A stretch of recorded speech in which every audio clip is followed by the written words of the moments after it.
Ya, hari ini hari ketiga almarhum Abu Lung Angin. Ya. Kami dari tim adat Yang Panah Medan melaksanakan samadiyah ataupun ziarah di kediaman pesantren Darul Huda Luk Nibung, Aceh Timur.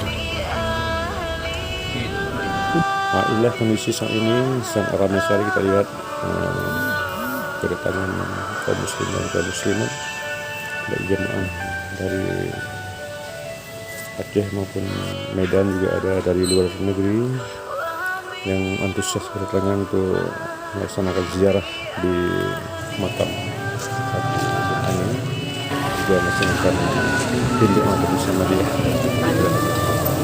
Ini kondisi saat ini di daerah komplek pesantren Darul Huda